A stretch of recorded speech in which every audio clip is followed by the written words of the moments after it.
سلام، طاهری سفر هستم با اخبار امروز چهارشنبه 2 مارت همراه شما. دادگاه شهر مسکو امر داد گلچهره باباقولووا یک زنی را که به قتل وحشیانه کودک روس متهم می شود برای 2 ماه در بازداشتگاه نگه دارند. پیش از محاکمه او به سوال خبرنگاران که چرا کودک را کشت گفت که الله به او امر داده است. گلچهره باباقولووای ازبکستانی در محاکمه اعتراف کرد که سر کودک 4 ساله روس را بریده است و از این کارش پشیمان است. این زن را روز 29 فوریه در نزد متروی اکتبرسکی پل در شهر مسکو پایتخت روسیه دستگیر کردند. او در دستش سر دخترک 4 ساله را داشته و الله اکبر می گفت. بنا به گزارش‌ها این زن بیماری روانی داشته است.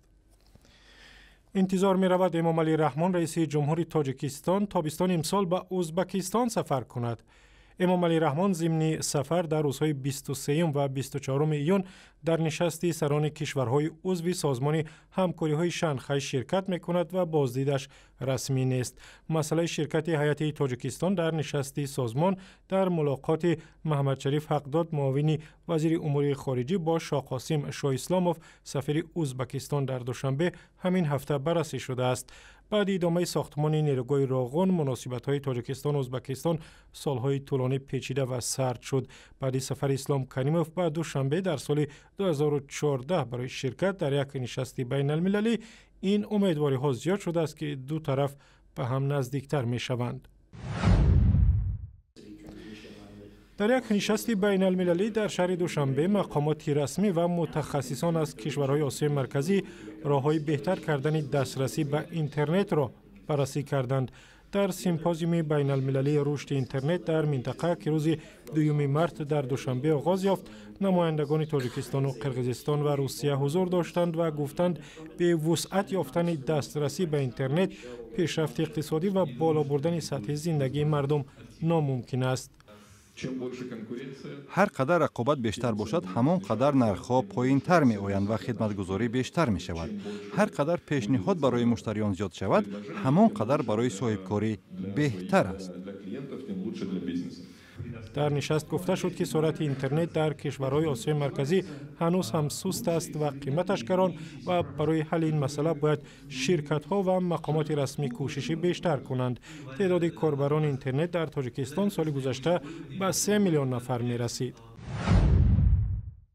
مقامات تاجیکستان میگویند به زودی یک رزمایش گسترده نظامی برگزار می شود که در آن 10,000 سرباز روسیه و تاجیکستان شرکت می کنند.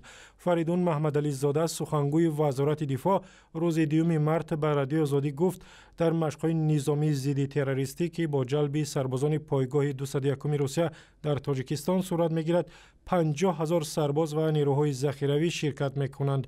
در رزمایش‌ها که از روز 15 تا 20 مارت در ولایت ختلان برگزار می‌شود، سربازان شیوه‌های مقابله با گروه‌های تروریستی و خرابکار را تمرین می‌کنند.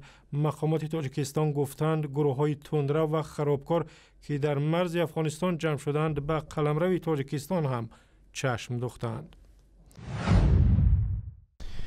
وزارت عدلیه تاجیکستان سندهای گروه از کوتاه قدها را گرفته است که می‌خواهند با تأسیس سازمان از حقوق خود حمایت کنند. در این باره بیک محمدی اسامیدین رهبر تئاتر افسانه به رادیوی آزادی خبر داد. او که در این تئاتر افراد کوتاه قد را جمع آورده است میگوید 5 سال باز سعی داشت چنین سازمان را تشکیل کند و هفته گذشته سندهای لازمی را به وزارت عدلیه سپرد. زندگی برای اشخاص کوتاه قد در تاجیکستان دشوار است چون مردم به آنها با چشم کم و تمسخر می‌نگرند و گزارش کامل در این باره در وبسایت رادیوی آزادی، در صفحه‌های ما در فیسبوک، توییتر و یوتیوب و هم زمینه رادیوی آزادی برای تلفن‌های همراه.